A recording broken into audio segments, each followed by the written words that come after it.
Assalamualaikum warahmatullahi wabarakatuh. Perkenalkan, kami dari kelompok 5 yang beranggotakan yang pertama Emi Kristina, Nadia Pratiwi, Syarani Neldianti, Yofinandes Karahma. Di sini kami akan membahas tentang aliran kas perusahaan. Baiklah, di sini saya akan menjelaskan tentang pengertian aliran kas perusahaan. Aliran arus kas perusahaan adalah aliran kas masuk dan aliran kas keluar, serta sumber dan pemakaian kas dalam suatu perusahaan pada periode tertentu. Manajemen kas yang efektif menekankan pengelolaan yang tepat atas arus kas masuk dan arus kas keluar melalui beberapa teknik.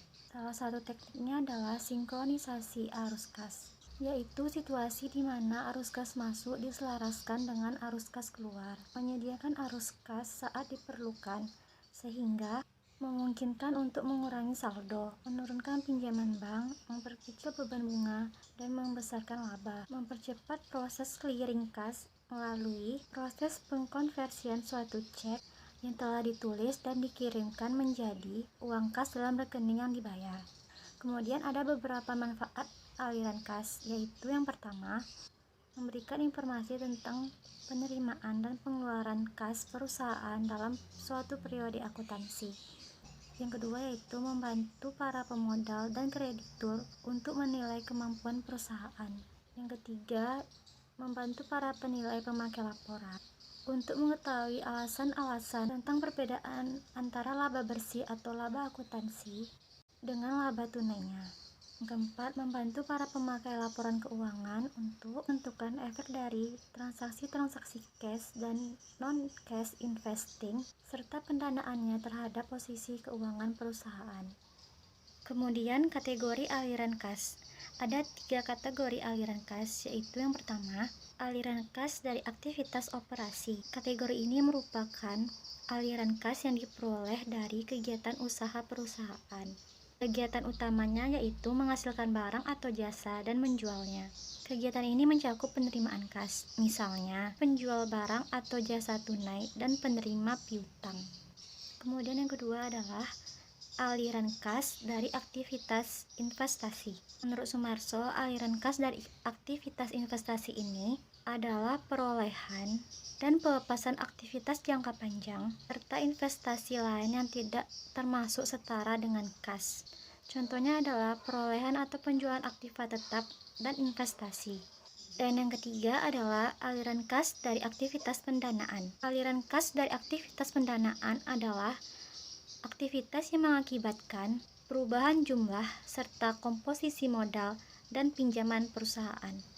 Baiklah, saya akan melanjutkan slide selanjutnya. Kebutuhan dan sumber dana. Sumber dana adalah asal dari mana kebutuhan dana operasional perusahaan dapat dipenuhi.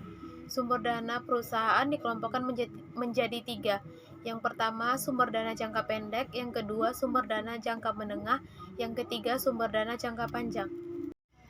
1. Sumber dana jangka pendek merupakan modal yang tertanam dalam perusahaan dengan kurun waktu kurang dari 1 tahun. Dikelompokkan menjadi 2. Yang pertama, pembelanjaan spontan. Contohnya rekening aktual dan hutang dagang. Yang kedua, pembelanjaan tidak spontan. Contohnya kredit rekening koran dan commercial papers. Yang kedua, sumber dana jangka menengah merupakan modal yang tertanam dalam perusahaan dengan kurun waktu 1-10 tahun. Dikelompokkan menjadi 3. Yang pertama, medium term loan atau pinjaman komersial jangka menengah. Yang kedua, equipment financing. Yang ketiga, leasing. Yang ketiga, sumber dana jangka panjang merupakan modal yang tertanam dalam perusahaan dengan kurun waktu lebih dari 10 tahun. Contohnya, dikelompokkan menjadi 2, yaitu modal sendiri dan utang jangka panjang. Baiklah, selanjutnya saya akan menjelaskan tentang biaya modal. Jadi, biaya modal itu merupakan biaya yang dikeluarkan oleh perusahaan dan dibayarkan pada pihak tertentu sehubungan dengan penggunaan sejumlah dana seperti hutang, modal saham, dan laba ditahan dalam menjalankan kegiatan operasional perusahaan tersebut. Adapun pentingnya biaya modal seperti untuk memaksimalkan nilai perusahaan, mengharuskan biaya-biaya atau termasuk biaya modal diminimumkan. Kedua, keputusan penganggaran modal atau capital budgeting memerlukan suatu estimasi tentang biaya modal. Dan yang terakhir, keputusan-keputusan lain seperti leasing, modal kerja juga memerlukan estimasi biaya modal. Baiklah, saya akan menjelaskan slide selanjutnya, yaitu Initial and Operational Cash Flow. Initial cash flow atau aliran kas masuk awal merupakan aliran kas yang berkaitan dengan pengeluaran untuk investasi seperti pembelian tanah, gedung, dan lain sebagainya. Aliran kas awal dapat dikatakan juga untuk biaya pengeluaran atau cash outflow. Kemudian yang selanjutnya adalah operational cash flow. Operational cash flow atau aliran kas operasional adalah kas yang timbul dari kegiatan operasional perusahaan yang berkaitan dengan penerimaan, pengeluaran, dan pendapatan dan biaya-biaya. Analisis kepekaan atau sensitivitas.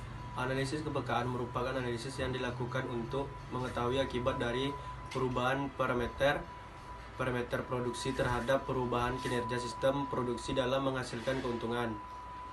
Alasan pentingnya analisis kepekaan. Yang pertama itu adanya cost overrun, yaitu kenaikan biaya-biaya seperti biaya produksi dan lain-lain. Yang kedua, penurunan produktivitas. Yang ketiga, mundurnya jadwal pelaksanaan proyek. Yang ketiga, penilaian dan pemilihan investasi. Ketika sebuah perusahaan bisnis membuat keputusan investasi modal, maka berarti ia mengeluarkan current cash untuk suatu keberuntungan yang diharapkan terrealisasi di masa yang akan datang. Berdasarkan pada perusahaan-perusahaan terlibat, proposal-proposal investasi dapat berasal dari berbagai sumber.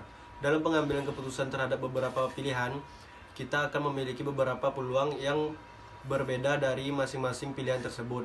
Nilai dari sumber daya yang kita miliki saat ini sesuai harga pasar akan berbeda dengan nilai pasar yang berlaku pada masa yang akan datang.